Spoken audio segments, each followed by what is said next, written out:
ਵਾਹਿਗੁਰੂ ਵਾਹਿਗੁਰੂ ਵਾਹਿਗੁਰੂ ਵਾਹਿਗੁਰੂ ਵਾਹਿਗੁਰੂ ਗੁਰੂ ਨਾਨਕ ਪਦ ਪੰਕਜ ਬੰਦਨਾ ਕਜ ਪੰਕਜ ਬੰਦਨਾ ਸਿਮਰੋ ਅੰਗਦ ਦੁਖ ਨਿਕੰਦਨਾ ਗੁਰੂ ਅਮਰਦਾਸ ਹਿਰਦੈ ਨਿਤ ਧਿਆਉ ਹਿਰਦੈ ਨਿਤ ਧਿਆਉ ਸ਼੍ਰੀ ਗੁਰੂ ਰਾਮਦਾਸ ਗੁਣ ਗੁਣ ਗਾਉ ਗੁਰੂ ਅਰਜਨ ਬਿਗਨਨ ਕੇ ਨਾਸ਼ਕ ਬਿਗਨਨ ਕੀ ਨਾਸਕ ਸ਼੍ਰੀ ਹਰਿਗੋਬਿੰਦ ਸੁਮਤ ਪਰਿਕਾਸਕ ਸ਼੍ਰੀ ਹਰਿ ਰਾਏ ਨਮੋ ਕਰ ਜੋਰੀ ਨਮੋ ਨਮੋ ਕਰ ਜੋਰੀ ਸ਼੍ਰੀ ਹਰਿ ਕ੍ਰਿਸ਼ਨ ਮਨਾਉ ਬਹੋਰੀ ਗੁਰੂ ਤੇਗ ਬਹਾਦਰ ਪਰਮ ਕਿਰਪਾਲਾ ਪਰਮ ਕਿਰਪਾਲਾ ਸ਼੍ਰੀ ਗੁਰੂ ਗੋਬਿੰਦ ਸਿੰਘ ਵਿਸਾਲਾ ਤਰੋ ਤਰਾ ਪਰ ਪੁਨ ਪੁਨ ਸੀਸਾ ਪੁਨ ਪੁਨ ਸੀਸਾ ਬੰਦੋਂ ਬਾਰ ਬਾਰ ਜਗਦੀਸਾ ਏਕੰਕਾਰ ਸਤਿਗੁਰੂ ਤੇ ਪ੍ਰਸਾਦ ਸਚ ਹੋਏ ਵਾਹਿਗੁਰੂ ਜੀ ਕੀ ਫਤਿਹ ਵਿਘਨ ਹੈ ਵਿਨਾਸ਼ਨ ਸੋਏ ਵਾਹਿਗੁਰੂ ਜੀ ਕੀ ਫਤਿਹ ਵਿਘਨ ਹੈ ਵਿਨਾਸ਼ਨ ਸੋਏ ਦੋਹਰਾ ਮਿਸ ਕੁਚਾਲ ਕਲ ਕਾਲ ਤਮਾ ਉਡਗਨ ਦੰਭ ਸਮਾਜ ਭਏ ਕੁਮਤ ਸੇ ਅਨਕ ਮਤ ਇੰਦ ਮੁਹੰਮਦ ਰਾਜ ਵਾਹਿਗੁਰੂ ਜੀ ਕਾ ਖਾਲਸਾ ਵਾਹਿਗੁਰੂ ਜੀ ਕੀ ਫਤਿਹ। ਆਓ ਗੁਰੂ ਪਿਆਰੇ ਗੁਰੂ ਸਵਾਰੇ ਸਤਸੰਗੀ ਜਨੋ, ਰੋਜ਼ਾਨਾ ਦੀ ਤਰ੍ਹਾਂ ਪਾਤਸ਼ਾਹ ਜੀ ਕੀ ਅਪਾਰ ਕਿਰਪਾ ਬਖਸ਼ਿਸ਼ ਦਾ ਸਦਕਾ ਪਿਛਲੇ ਪਹਿਰਾਂ ਦੇ ਦੀਵਾਨ ਸਜਾਉਂਦੇ ਹੋਏ ਆਪ ਜੀ ਗੁਰੂ ਚਰਨਾਂ ਵਿਖੇ ਹਾਜ਼ਰੀਆਂ ਲਵਾ ਰਹੇ ਹੋ। ਲੜੀਵਾਰ ਇਤਿਹਾਸ ਦੀ ਕਥਾ ਵਿਚਾਰ ਨਾਲ ਜੁੜਨਾ ਕਰੀਏ ਜੀ। ਆਪਾਂ ਕਥਾ ਸਰਵਣ ਕਰ ਰਹੇ ਹਾਂ। ਧੰਨ ਧੰਨ ਸ੍ਰੀ ਗੁਰੂ ਨਾਨਕ ਦੇਵ ਜੀ ਦਾ ਪ੍ਰਕਾਸ਼ ਐਸੇ ਸਮੇਂ ਦੇ ਵਿੱਚ ਹੋਇਆ, ਉਦੋਂ ਕੈਸੀ ਹਾਲਤ ਸੀ, ਪਿੱਛੇ ਆਪਾਂ ਸਰਵਣ ਕੀਤਾ। ਆਓ ਉਹਨਾਂ ਦਾ ਜਨਮ ਕਿੱਥੇ ਹੁੰਦਾ ਹੈ, ਭਾਈ ਸਾਹਿਬ ਇਹ ਵੀ ਦੱਸਣਾ ਕਰਦੇ ਹਨ। ਆਰੰਭ ਕਰਕੇ ਸਰਵਣ ਕਰੀਏ।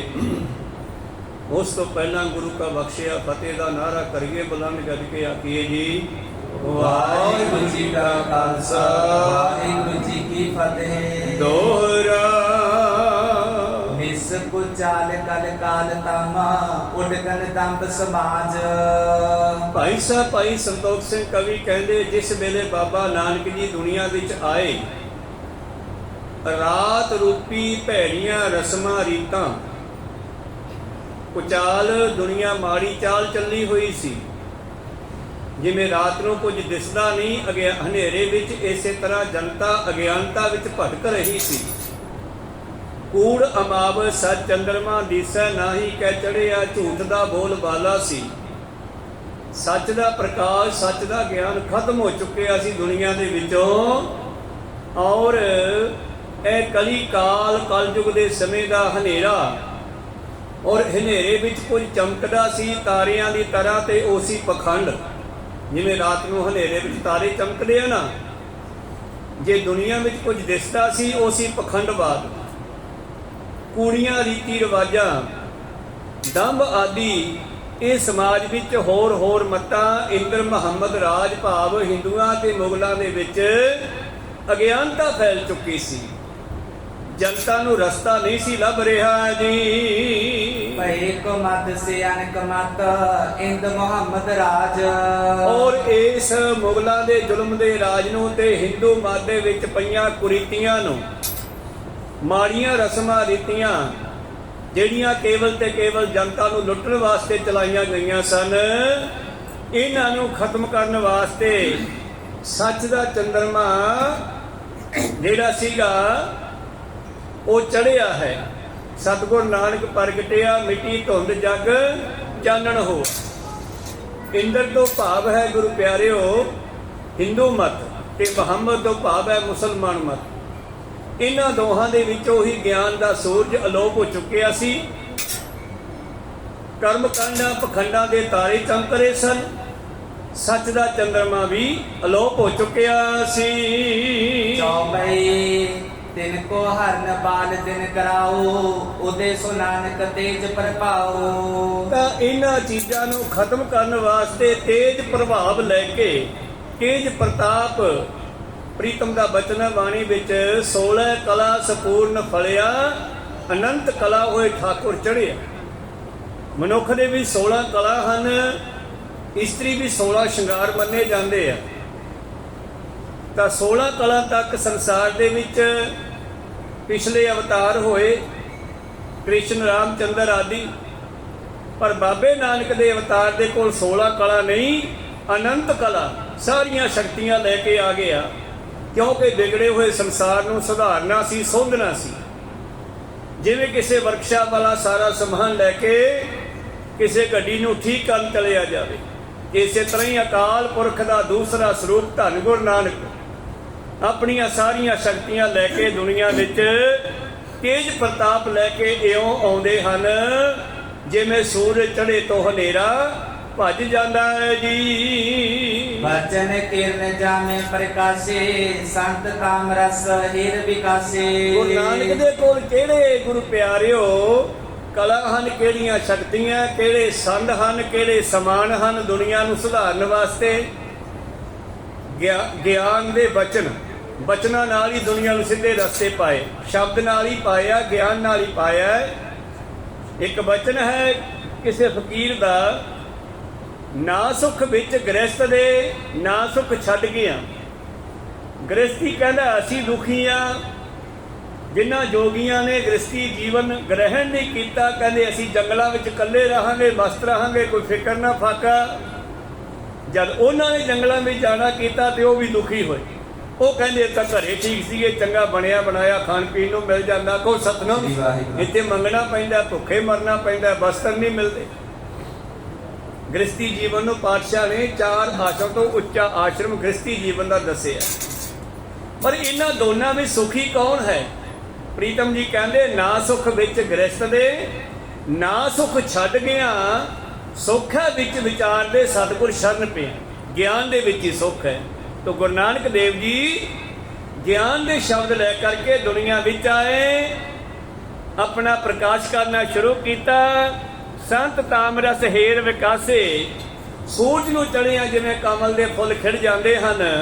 ਨਾਮ ਜਪਣ ਵਾਲੇ ਸਾਧੂ ਸੰਤ ਦਾ ਬੜੇ ਖੁਸ਼ ਹੋਏ ਜੀ। ਗੰਭੀ ਸਮ ਅਲੋਕ ਦੁਖ ਭਾਰੀ, ਕਿੰਕਰ ਕੋ ਕਾ ਭੈ ਸੁਖਿਆਰੀ। ਔਰ ਗੁਰੂ ਪਿਆਰਿਓ, ਪਰ ਇਹਦੋਂ ਦੂਸਰੇ ਪਾਸੇ ਜਿਹੜੇ ਪਖੰਡੀ ਸਨ ਉਹ ਦੁਖੀ ਹੋ ਗਏ, ਕਿਉਂਕਿ ਉਹਨਾਂ ਦੇ ਪਖੰਡ ਨੂੰ ਸਤਿਗੁਰਾਂ ਨੇ ਖਤਮ ਕਰਨਾ ਸੀ। ਉਹਨਾਂ ਦੇ ਪਖੰਡ ਦੇ ਭਾਂਡੇ ਭੰਨਣੇ ਸਨ। ਡੰਬੀ ਪਖੰਡੀ ਉੱਲੂਆਂ ਦੀ ਨਿਆਈ, ਜਿਵੇਂ ਉੱਲੂ ਸੂਰਜ ਚੜ੍ਹੇ ਤੋਂ ਉਹਦੀਆਂ ਆਪਣੀਆਂ ਅੱਖਾਂ ਕਮਜ਼ੋਰ ਆ, ਉਹਨੂੰ ਦਿਸਦਾ ਨਹੀਂ, ਪਰ ਉਹ ਸੂਰਜ ਨੂੰ ਮਾੜਾ ਦੱਸਦਾ। ਇਸੇ ਤਰ੍ਹਾਂ ਪਖੰਡੀ ਲੋਕ ਬਾਬੇ ਨਾਨਕ ਦੇ ਆਉਣ ਤੇ ਦੁਖੀ ਹੋਏ।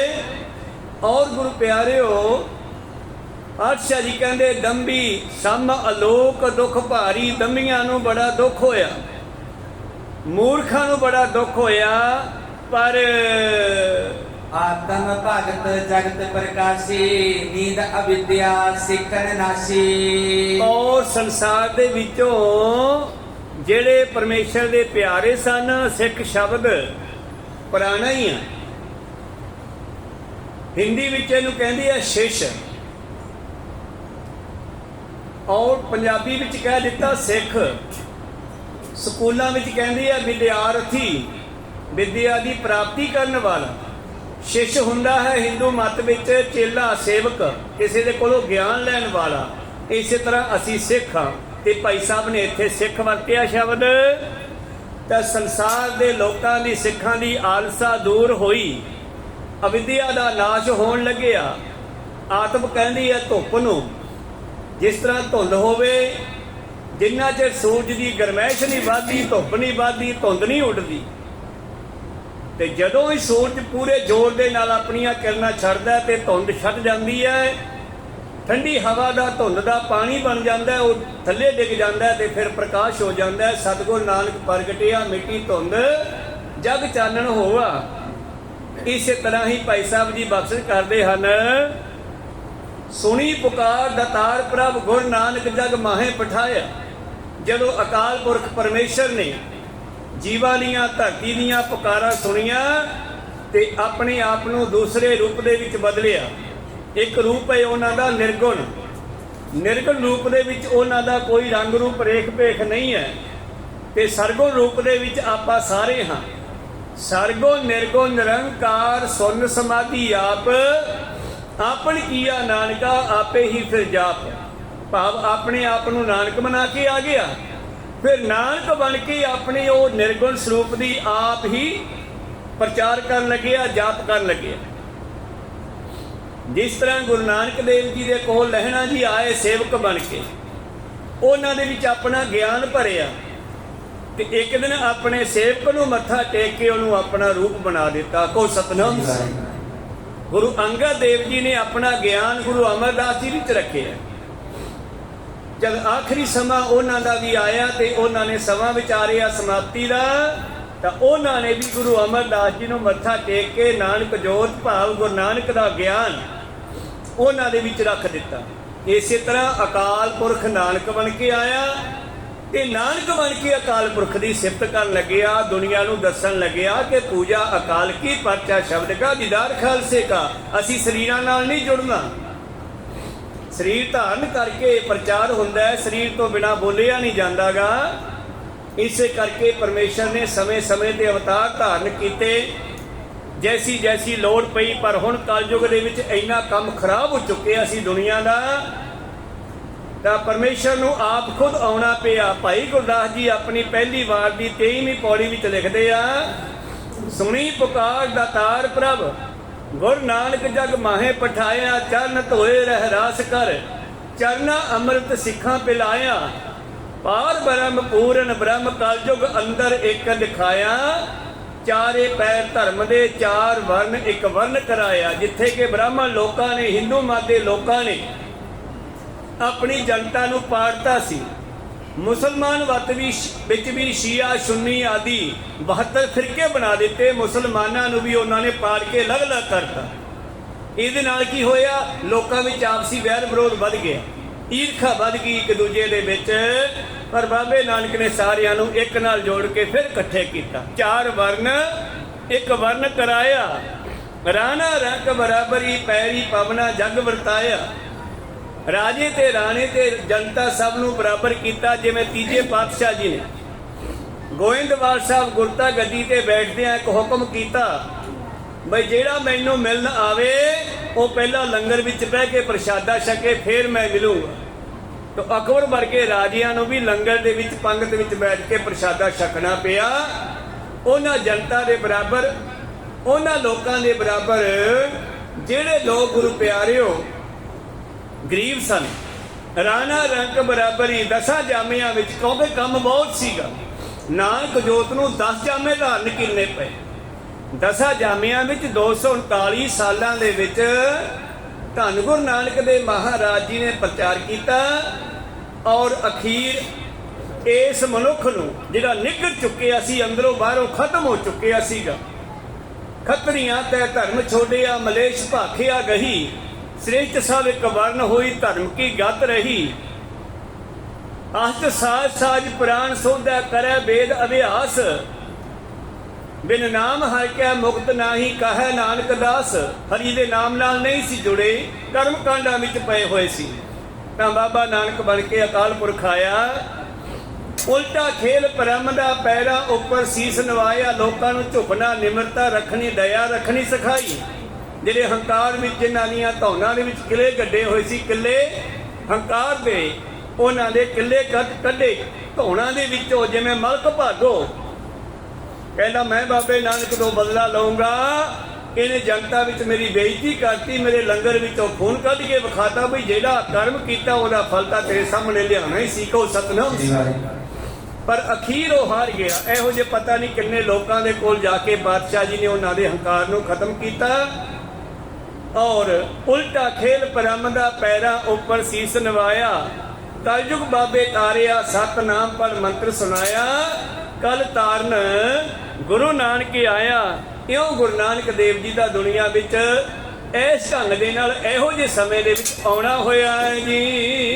ਗਿਆਨ ਨਾਮ ਮੈਂ ਨਰ ਪਰ ਜਾਗੇ, ਕਲਮਲ ਸੁਪਨਾ ਜੋ ਮਨ ਤਿਆਗੇ। ਹੁਣ ਸੁਪਨਾ ਜਿਹੜਾ ਹੈ ਗੁਰੂ ਪਿਆਰਿਓ ਝੂਠਾ ਹੈ। ਜਿਵੇਂ ਜਾਗਦਿਆਂ ਹੀ ਸੁਪਨਾ ਟੁੱਟ ਜਾਂਦਾ ਹੈ, ਇਸੇ ਤਰ੍ਹਾਂ ਹੀ ਜਦੋਂ ਬਾਬੇ ਨਾਨਕ ਨੇ ਗਿਆਨ ਦੇਣਾ ਸ਼ੁਰੂ ਕੀਤਾ, ਇਹ ਸੰਸਾਰ ਦੀ ਅਗਿਆਨਤਾ ਇਉਂ ਟੁੱਟ ਗਈ, ਜਗਾ ਦਿੱਤੇ। ਬਾਣੀ ਕੀ ਕਹਿੰਦੀ ਆ? ਜਾਗ ਲਿਹੋ ਰੇ ਮਨਾ ਜਾਗ ਲਿਹੋ, ਕਹਾਂ ਗਾਫਲ ਸੋਇਆ। ਜੋ ਤਨ ਉਪਜਿਆ ਸੰਗ ਹੀ, ਸੋ ਵੀ ਸੰਗ ਨਾ ਹੋਇਆ। ਜਾਗੋ ਜਾਗੋ ਸੂਤਿਓ, ਚੱਲਿਆ ਵਣਜਾਰਾ। ਆ ਸਵਾਸਾਂ ਦੀ ਪੂੰਜੀ, ਇਹ ਵੰਜ ਕਰਨਾ, ਇਹਦੇ ਨਾਲ ਸਵਾਸਾਂ ਦੇ ਵੱਟੇ ਨਾਮ ਜਪਣਾ, ਪਰ ਇਹ ਸਾਡਾ ਜਾ ਰਿਹਾ। ਅਸੀਂ ਸੁਚੇਤ ਹੋਈਏ, ਜਾਗੀਏ। ਬਾਬੇ ਨਾਨਕ ਨੇ ਆ ਕੇ ਦੁਨੀਆ ਨੂੰ ਜਗਾਉਣਾ ਸ਼ੁਰੂ ਕੀਤਾ। ਔਰ ਗੁਰੂ ਪਿਆਰਿਓ, ਜਿਸ ਵੇਲੇ ਧੰਨ ਗੁਰੂ ਨਾਨਕ ਦੇਵ ਜੀ ਦੁਨੀਆ ਵਿੱਚ ਆਉਂਦੇ ਹਨ, ਧਰਮ ਧਰਤ ਧੀਰਜ ਕੀਤਾ, ਪ੍ਰਗਟੇ ਸ੍ਰੀ ਬੇਦੀ ਕੁਲ ਕੀਤਾ। ਤੋ ਬੇਦੀ ਕੁਲ ਵਿੱਚ ਬੇਦੀ ਕੁਲ ਦੇ ਕੇਤ ਹੁੰਦਾ ਨਿਸ਼ਾਨ। ਜਿਵੇਂ ਦੂਰੋਂ ਗੁਰੂ ਘਰ ਦਾ ਨਿਸ਼ਾਨ ਸਾਹਿਬ ਦਿਸਦਾ ਹੈ, ਅੱਜ ਆਲ ਵਰਲਡ ਵਿੱਚ ਬੇਦੀ ਕੁਲ ਪ੍ਰਗਟ ਹੋ ਗਈ ਹੈ। ਬਾਬੇ ਨਾਨਕ ਦੇ ਬੇਦੀ ਕੁਲ ਵਿੱਚ ਜਨਮ ਲੈਣ ਕਰਕੇ, ਔਰ ਜਨਮ ਲੈਂਦਿਆਂ ਹੀ ਬਚਪਨ ਤੋਂ ਹੀ ਧੰਨ ਗੁਰੂ ਨਾਨਕ ਦੇਵ ਜੀ ਕੋਲ ਛੋਟੇ ਛੋਟੇ ਇਹੋ ਜਿਹੇ ਕੌਤਕ ਕਰਨ ਲੱਗੇ ਕਿ ਸੰਸਾਰ ਨੂੰ ਪਤਾ ਲੱਗਿਆ ਵੀ ਇਹ ਕੋਈ ਖਾਸ ਹੈ। ਭਾਈ ਸਾਹਿਬ ਭਾਈ ਗੁਰਦਾਸ ਜੀ ਆਪਣੀ ਵਾਰ ਦੀ 24ਵੀਂ ਪੌੜੀ ਵਿੱਚ ਲਿਖਦੇ ਨੇ, ਜਦੋਂ ਬਾਬਾ ਨਾਨਕ ਦੁਨੀਆ ਵਿੱਚ ਆਇਆ, ਪਹਿਲਾਂ ਬਾਬੇ ਪਾਇਆ ਬਖਸ਼ਦਰ, ਪਿੱਛੋਂ ਦੇ ਫਿਰ ਘਾਲ ਕਮਾਈ। ਪਹਿਲਾਂ ਬਾਬੇ ਨਾਨਕ ਨੇ ਬਖਸ਼ਿਸ਼ ਪ੍ਰਾਪਤ ਕੀਤੀ, ਮਾਤ ਲੋਕ ਵਿੱਚ ਆਏ, ਬਖਸ਼ਿਸ਼ ਪ੍ਰਾਪਤ ਕੀਤੀ, ਪਰਮੇਸ਼ਰ ਦੇ ਕੋਲ ਗਏ, ਉੱਥੋਂ ਮੂਲ ਮੰਤਰ ਲੈ ਕੇ ਆਏ, ਫਿਰ ਉਸ ਤੇ ਘਾਲਨਾ ਕੀਤੀ, ਸਾਧਨਾ ਕੀਤੀ। ਸਾਧਨਾ ਕਰਕੇ ਉਸ ਪਾਵਰ ਨੂੰ ਆਪਣੇ ਅੰਦਰ ਪ੍ਰਫੁੱਲਤ ਕੀਤਾ, ਚਾਲੂ ਕੀਤਾ। ਅੱਜ ਦੇ ਸ਼ਬਦਾਂ 'ਚ ਕਹਿ ਦਿਓ, ਐਕਟੀਵੇਟ ਕੀਤਾ, ਚਾਲੂ ਕੀਤਾ। ਉਹ ਪਾਵਰ ਨੂੰ ਆਪਣੇ ਅੰਦਰੋਂ ਪ੍ਰਫੁੱਲਤ ਕੀਤਾ, ਵਧਾਉਣਾ ਕੀਤਾ। ਔਰ ਰਸਨਾ ਦੇ, ਕੰਨਾਂ ਦੇ ਆਦਿ ਪੰਜਾਂ ਗਿਆਨ ਇੰਦਰੀਆਂ ਦੇ, ਕਰਮ ਇੰਦਰੀਆਂ ਦੇ ਸਵਾਦਾਂ ਨੂੰ ਤਿਆਗ ਕੇ, ਰੇਤਾ ਨਹੀਂ ਖਾਧਾਗਾ, ਮਤਲਬ ਜੋ ਮਿਲਿਆ ਕੰਦਮੂਲ ਉਹ ਖਾ ਲਿਆ, ਜੀਵ ਦੇ ਸਵਾਦਾਂ ਵੱਲ ਨਹੀਂ ਗਏ। ਰੇਤ ਅੱਕ ਆਹਾਰ ਕਰ, ਨਾ ਜੀਵ ਦੇ ਸਵਾਦਾਂ ਵੱਲ ਗਏ। ਅੱਕ ਤੋਂ ਭਾਵ ਕੰਦਮੂਲ ਜੋ ਮਿਲਿਆ ਉਹ ਛਕ ਲਿਆ। ਸ਼ਮਸ਼ਾਨ ਘਾਟ ਵਿੱਚ ਬੈਠੇ ਰਹੇ 3 ਮਹੀਨੇ, ਰੋੜਾਂ ਦੀ ਕੁਰ ਕਰੀ ਵਿਛਾਈ। ਬੈੱਡ ਨਹੀਂ ਲਾ ਕੇ ਬੈਠਾ, ਗੱਦਾ ਲਾ ਕੇ ਨਹੀਂ ਆਰਾਧਨਾ ਕੀਤੀ ਬਾਬੇ ਨਾਨਕ ਨੇ। ਕੋ ਸਤਨਾਮ ਸੀ। ਜਿਸ ਤਰ੍ਹਾਂ ਅੱਜ ਦੇ ਬੇਅੰਤ ਹੀ, ਮੈਂ ਮਾਫ ਕਰਨਾ, ਨਿੰਦਿਆ ਨਹੀਂ ਕਰਦਾ, ਡੇਰੇ ਬਹੁਤ ਵੱਡੇ ਬਣ ਗਏ, ਸਹੂਲਤਾਂ ਬਹੁਤ ਵੱਡੀਆਂ ਹੋ ਗਈਆਂ, ਪਰ ਉਹਨਾਂ ਵਿੱਚ ਨਾਮ ਦੀ ਦਾਤ ਨਹੀਂ ਹੈ। ਕੋ ਸਤਨਾਮ। ਨਾਮ ਜਪਣ ਜਪਾਉਣ ਦੀ ਆਦਤ ਨਹੀਂ ਹੈ। ਪੋਲੇ ਗੱਦੇ ਬਹੁਤ ਆ ਗਏ, ਸਹੂਲਤਾਂ ਰੱਬ ਨੇ ਦਿੱਤੀਆਂ, ਪਰ ਸਹੂਲਤਾਂ ਨੂੰ ਪ੍ਰਾਪਤ ਕਰਕੇ ਉਸ ਦਾ ਸ਼ੁਕਰੀਆ ਕਰਨ ਵਾਲੇ ਕੋਈ ਵਿਰਲੇ ਆ। ਕੋ ਸਤਨਾਮ। ਉਹ ਵਿਰਲੇ ਆ। ਬਾਬੇ ਨਾਨਕ ਨੇ ਵਿਛਾਈ ਨਹੀਂ ਭਾਲੀ, ਗੱਦਾ ਨਹੀਂ ਭਾਲਿਆ। ਸ਼ਮਸ਼ਾਨ ਘਾਟ ਵਿੱਚ ਰੋੜ ਹੀ ਹੁੰਦੀ ਹੈ ਨਾ, ਕਿਉਂਕਿ ਧਰਤੀ ਮੱਚ ਜਾਂਦੀ ਹੈ। ਸੰਸਕਾਰ ਕਰਦਿਆਂ ਉੱਥੇ ਰੋੜ ਬਚਦੇ ਆ। ਉਹਨਾਂ ਰੋੜਾਂ ਤੇ ਬੈਠ ਕੇ ਪਾਤਸ਼ਾਹ ਨੇ ਚੌਂਕੜਾ ਮਾਰ ਕੇ 3 ਮਹੀਨੇ ਬੈਠਣਾ ਕੀਤਾ। ਰੇਤ ਅੱਕ ਹਾਰ ਕਾ ਰੋੜਾਂ ਦੀ ਗੁਰ ਕਰੀ ਵਿਛਾਈ। ਭਾਰੀ ਕਰੀ ਤਪੱਸਿਆ, ਵੱਡੇ ਭਾਗ ਹਰਸਿਓ ਬਣ ਆਈ। ਲੰਬਾ ਸਮਾਂ ਫਿਰ ਉੱਥੇ ਬੈਠ ਕਰਕੇ ਆਪਣੀ ਸੁਰਤ ਨੂੰ ਮੂਲ ਮੰਤਰ ਸ਼ਬਦ ਨਾਲ ਜੋੜ ਕੇ ਪਰਮੇਸ਼ਰ ਨਾਲ ਇੱਕਮਿਕ ਕੀਤਾ, ਔਰ ਵੱਡੇ ਭਾਗਾਂ ਦੇ ਨਾਲ ਪ੍ਰੀਤਮ ਨਾਲ ਕਨੈਕਟ ਹੋ ਗਈ ਸੁਰਤ। ਜਿਸ ਤਰ੍ਹਾਂ ਤੁਹਾਡੇ ਮੋਬਾਈਲ 'ਚ ਸਿਮ ਪਾਇਆ, ਆਲ ਵਰਲਡ ਨਾਲ ਕਨੈਕਟ ਹੋ ਗਿਆ। ਕੋ ਸਤਨਾਮ। ਨਹੀਂ ਤਾਂ ਰਬੜ ਦਾ ਟੋਟਾ ਹੀ ਸੀ ਉਹ, ਪਲਾਸਟਿਕ ਦਾ। ਪਰ ਜਦੋਂ ਜੁੜ ਗਿਆ ਨੈਟ ਨਾਲ, ਫਿਰ ਆਲ ਵਰਲਡ ਦੇ ਬਾਰੇ ਹੀ ਦੱਸਣ ਲੱਗਿਆ, ਕਿੱਥੇ ਕੀ ਹੋ ਰਿਹਾ, ਕਿੱਥੇ ਕੀ ਹੋ ਰਿਹਾ। ਅੱਜ ਤਾਂ ਵੀਡੀਓ ਦਾ, ਮੀਡੀਆ ਦਾ ਯੁੱਗ ਹੈ। ਵੀਡੀਓ ਕਾਲ ਕਰਕੇ ਵਿਦੇਸ਼ਾਂ ਵਿੱਚ ਬੈਠੇ ਬੱਚਿਆਂ ਨਾਲ ਗੱਲਾਂ ਹੋ ਜਾਂਦੀਆਂ। ਕੋ ਸਤਨਾਮ। ਇਹ ਤਾਂ ਅੱਜ ਸਾਇੰਸ ਨੂੰ ਪ੍ਰਾਪਤ ਹੋਇਆ ਨਾ, ਲੇਕਿਨ ਬਾਬੇ ਨਾਨਕ ਨੇ ਉਦੋਂ ਪ੍ਰਾਪਤ ਕਰ ਲਿਆ। ਉਹਨਾਂ ਨੂੰ ਦੁਨੀਆ ਇਉਂ ਦੀ ਸੀ ਜਿਵੇਂ ਹੱਥ ਉੱਤੇ ਔਲਾ ਧਰ ਕੇ ਦੇਖੀਏ। ਕੋ ਸਤਨਾਮ। ਕੀ ਕਹਿੰਦੇ? ਭਾਰੀ ਕਰੀ ਤਪੱਸਿਆ, ਵੱਡੇ ਭਾਗ ਹਰਸਿਓ ਬਣ ਆਈ। ਪਰਮੇਸ਼ਰ ਨਾਲ ਇੱਕਮਿਕ ਹੋ ਗਏ। ਫਿਰ ਧਿਆਨ ਜੋੜ ਕੇ ਸ੍ਰਿਸ਼ਟੀ ਵੇਖੀ। ਇੱਥੇ ਬੈਠਿਆਂ ਧਿਆਨ ਮੱਕੇ ਵੱਲ ਗਿਆ, ਇੱਥੇ ਬੈਠਿਆਂ ਧਿਆਨ ਭਾਈ ਲਾਲੋ ਵੱਲ ਗਿਆ। ਦੱਖਣ ਉੱਤਰ ਦক্ষਣ ਪੂਰਬ ਪੱਛਮ ਆਲ ਵੱਢ ਨੂੰ ਬਾਬਾ ਨਾਨਕ ਸ਼ਮਸ਼ਾਨ ਘਾਟ 'ਚ ਬੈਠਾ ਇਉਂ ਵੇਖ ਰਿਹਾ ਹੈ ਜਿਵੇਂ ਤੁਸੀਂ ਟੀਵੀ ਤੇ ਵੇਖਦੇ ਹੋ। ਕੋ ਸਤਨਾਮ। ਇਹ ਸਾਇੰਸ ਦੀ ਪ੍ਰਾਪਤੀ ਹੈ, ਇਹ ਸਾਧੂਆਂ ਦੀ ਪ੍ਰਾਪਤੀ ਹੈ, ਬ੍ਰਹਮ ਗਿਆਨੀਆਂ ਦੀ, ਬ੍ਰਹਮ ਗਿਆਨ ਦੀ ਪ੍ਰਾਪਤੀ ਹੈ। ਇਹਨੂੰ ਟੈਲੀਪੈਥੀ ਕਹਿੰਦੇ ਆ ਸਾਡੀ ਅੰਗਰੇਜ਼ੀ 'ਚ। ਪਰ ਇਸ ਟੈਲੀਪੈਥੀ ਦੇ ਨਾਲ ਕੀ ਹੈਗਾ ਕਿ ਇੱਕ ਗੁਰਮੁਖ ਬ੍ਰਹਮ ਗਿਆਨੀ ਇੱਥੇ ਬੈਠਾ ਹੈ, ਦੂਜਾ ਕਿਤੇ ਦੂਰ ਬੈਠਾ ਹੈ, ਉਹ ਦੋਨੇ ਆਪਸ ਵਿੱਚ ਗੱਲਬਾਤ ਕਰ ਲੈਂਦੇ ਆ। ਕੋ ਸਤਨਾਮ। ਕਮਾਲ ਦੀ ਗੱਲ ਹੈ। ਇਹ ਆਰਾਧਨਾ ਵਿੱਚ, ਸਿਮਰਨ ਭਜਨ ਬੰਦਗੀ ਵਿੱਚ ਇਹ ਚੀਜ਼ਾਂ ਇਹ ਸਾਰੀਆਂ ਹੈਗੀਆਂ, ਸਾਇੰਸ ਨੂੰ ਹੁਣ ਪ੍ਰਾਪਤ ਹੋਈਆਂ। ਇਹ ਜਿਹੜਾ ਵਿਗਿਆਨ ਹੈ ਨਾ, ਇਹ ਤਾਂ ਬ੍ਰਹਮ ਗਿਆਨ ਦਾ ਪੁੱਤਰ ਹੈ। ਕੋ ਸਤਨਾਮ। ਬ੍ਰਹਮ ਗਿਆਨ ਚੋਂ ਗਿਆਨ ਤੇ ਵਿਗਿਆਨ ਪੈਦਾ ਹੁੰਦੇ ਆ ਅੱਗੇ ਚੱਲ ਕੇ। ਪ੍ਰੀਤਮ ਜੀ, ਬਾਬਾ ਦੇਖੇ ਧਿਆਨ ਧਰ ਜਲਤੀ ਸਾ ਪ੍ਰਿਥਵੀ ਦਿਸੀ ਆਈ ਤੇ ਦੁਨੀਆ ਸੜਦੀ ਹੋਈ ਦਿਖਾਈ ਦਿੱਤੀ। ਦੁਖੀ ਹੋਏ ਹਾਏ ਹਾਏ ਕਰਦੀ ਸੁਣੀ ਲੁਕਾਈ। ਬਾਝੋਂ ਗੁਰੂ ਗਵਾਰ ਹੈ ਕਿਉਂਕਿ ਕੋਈ ਇਹਨਾਂ ਨੂੰ ਰਸਤਾ ਦੇਣ ਵਾਲਾ ਨਹੀਂ। ਗੁਰੂ ਦਾ ਮਤਲਬ ਹੈ ਜਿਹੜਾ ਸਾਨੂੰ ਹਨੇਰੇ ਵਿੱਚੋਂ ਚਾਨਣ ਵਿੱਚ ਲੈ ਜੇ, ਉਹਨੂੰ ਗੁਰੂ ਕਹਿੰਦੇ ਆ। ਕੋ ਸਤਨਾਮ।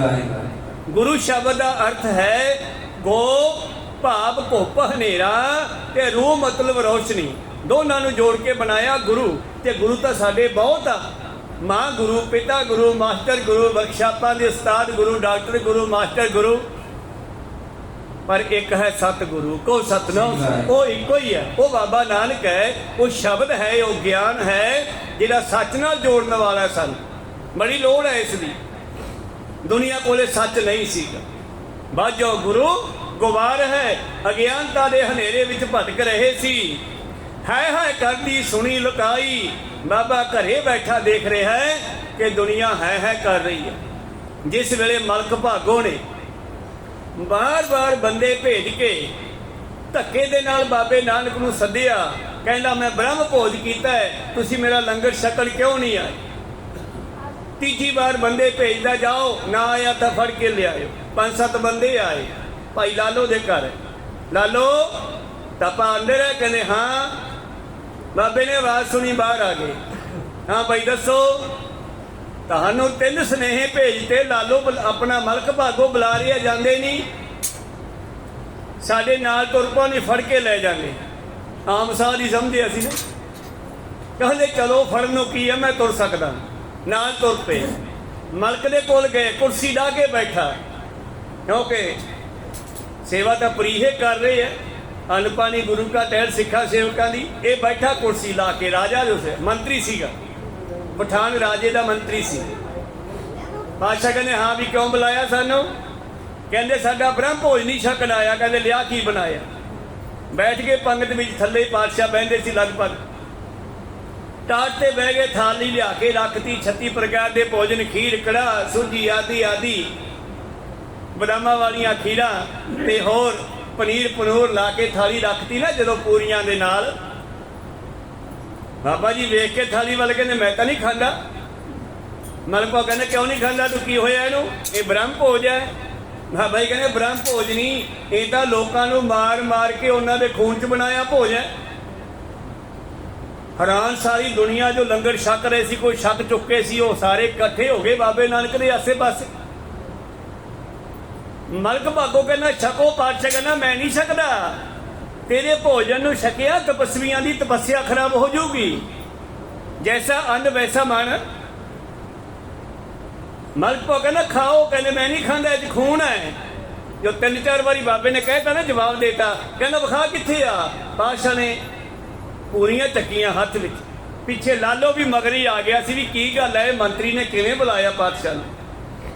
ਲਾਲੋ ਹਾਂ ਮਹਾਰਾਜ। ਘਰੇ ਪ੍ਰਸ਼ਾਦਾ ਪਿਆ ਕੋਈ? ਕਹਿੰਦੇ ਜਾ ਲੈ ਕੇ ਆ।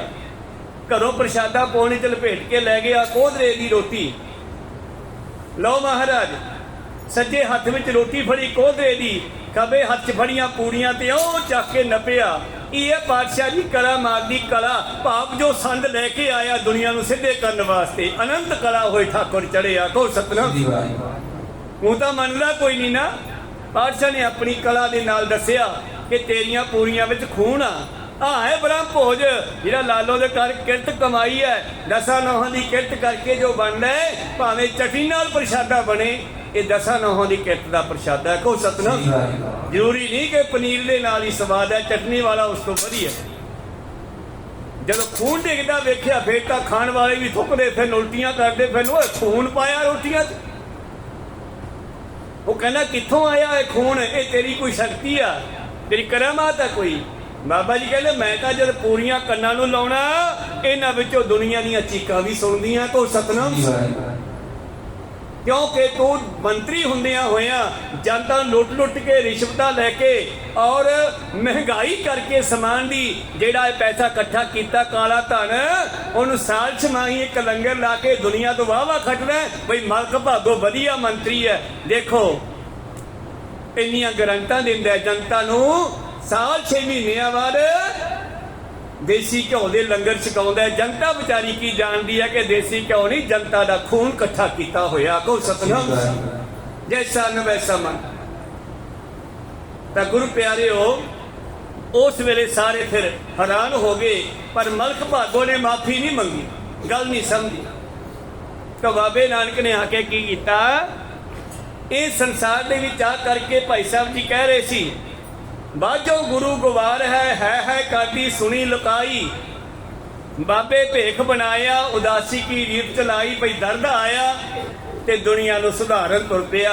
ਆਪਣਾ ਪਰਿਵਾਰ ਛੱਡਿਆ, ਘਰ ਵਾਲੀ ਮਾਤਾ ਸੁਲੱਖਣੀ, 2 ਪੁੱਤਰ ਸਾਹਿਬਜ਼ਾਦੇ, ਸ੍ਰੀ ਚੰਦ ਲਖਮੀ ਦਾਸ ਉਹ ਛੱਡੇ, ਉਹ ਤਿਆਗੇ।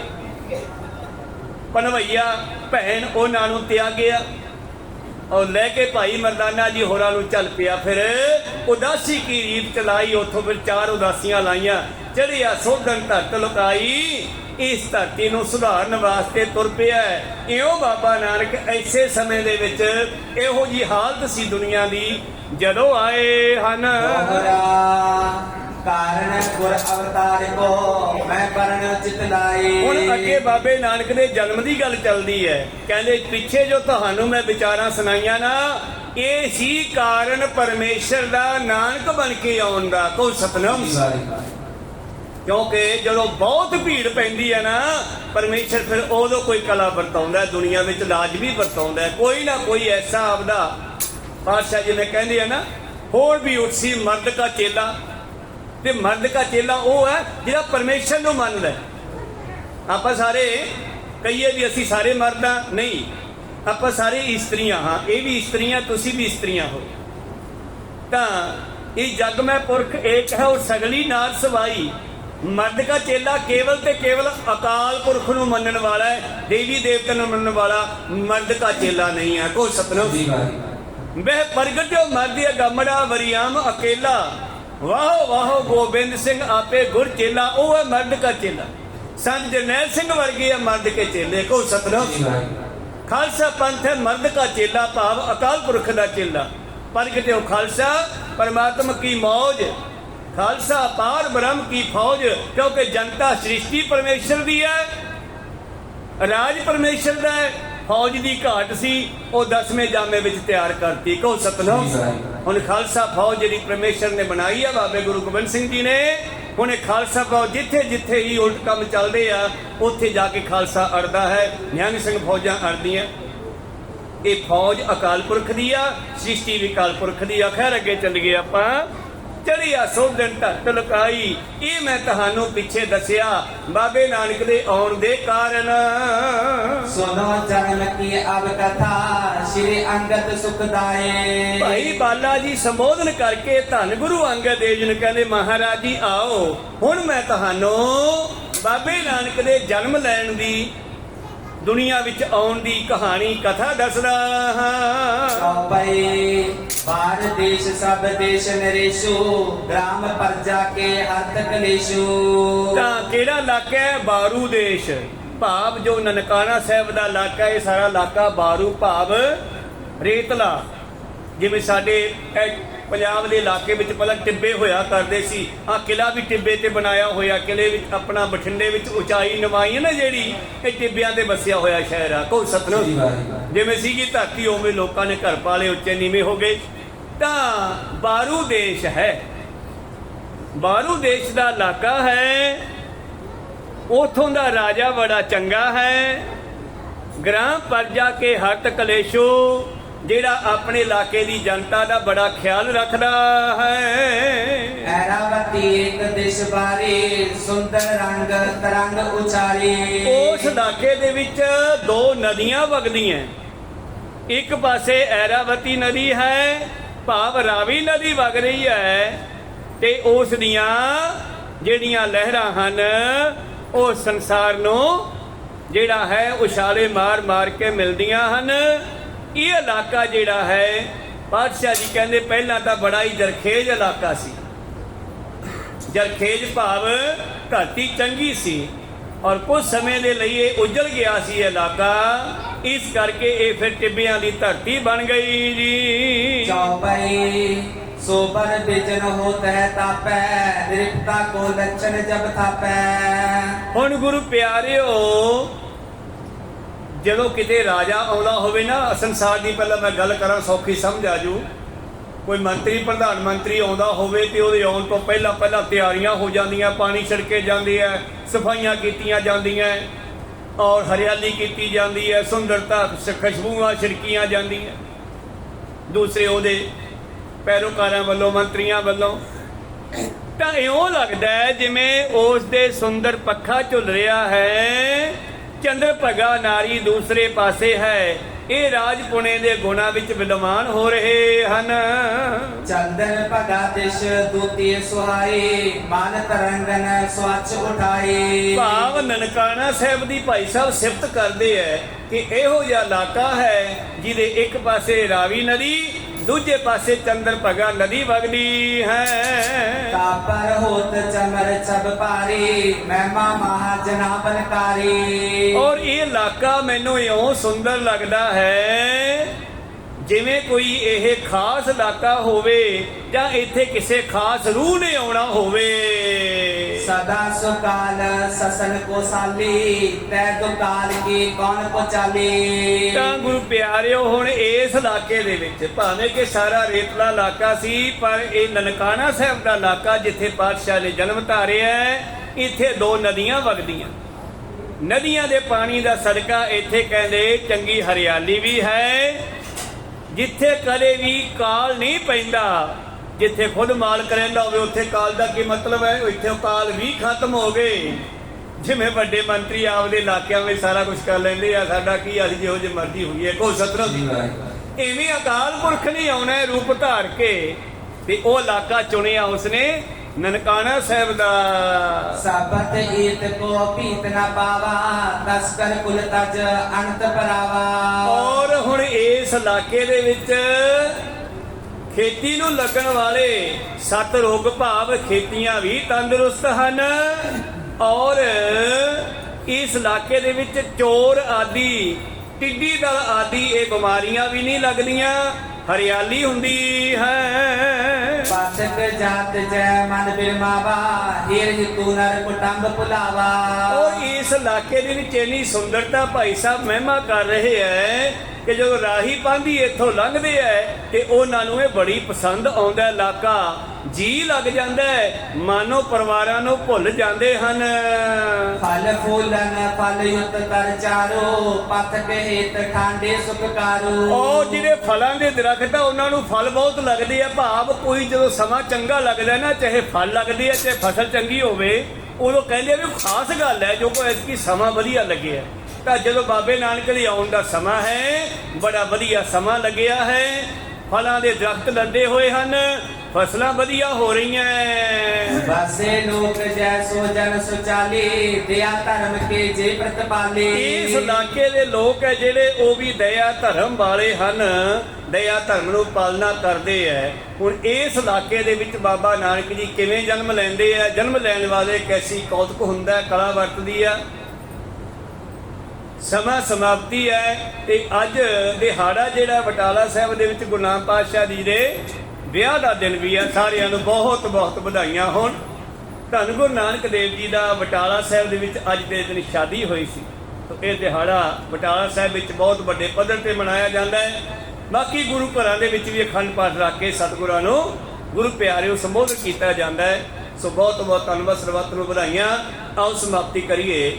हे अच्युत हे पार ब्रह्म अविनाशी अविनाश हे पूरन हे सर्व दुख मैं भंजन गुणतास हे संगी हे निरंकार हे गुण निर्गुण सब टेक हे गोविंद हे गुण निदान जाके सदा विवेक हे अपरंपर हर हरे ऐसी हो बनार हे संत कै सदा संग निकारा आधार हे ठाकुर हों दासरो मैं निर्गुण गुण नहीं कोई नानक दीजै नाम दान राखो ये परोए आए प्रभ शरणागति कृपा नित दयाल एक अखर हर मन बसत नानक होत निहाल एक ओंकारा सतगुरु तेरे प्रसाद सच हुए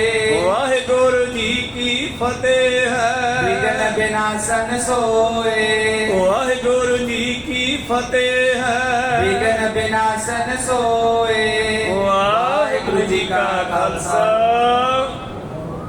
वाहिगुरु जी की फतेह।